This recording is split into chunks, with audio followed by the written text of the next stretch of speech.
Teacher అవ్వాలనే మీ కలకు smart Vignan హబ్తో ఆరంభం చేయండి. ఆంధ్రప్రదేశ్ ప్రభుత్వ ఉద్యోగులకు భారీ శుభవార్త. ఆంధ్రప్రదేశ్ ప్రభుత్వం కొత్త జీవో విడుదల చేసింది.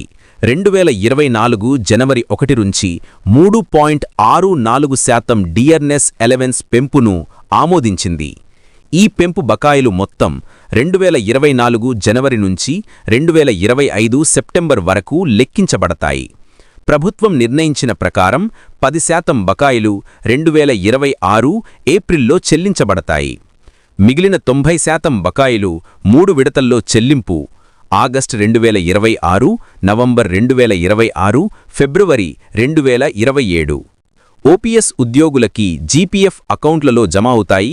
సిపిఎస్ ఉద్యోగులకి నగదు రూపంలో చెల్లింపు జరుగుతుంది. ఇది ఉద్యోగులు, సిపిఎస్, పెన్షనర్లందరికీ మేలు చేసే నిర్ణయంగా ప్రభుత్వ వర్గాలు చెబుతున్నాయి.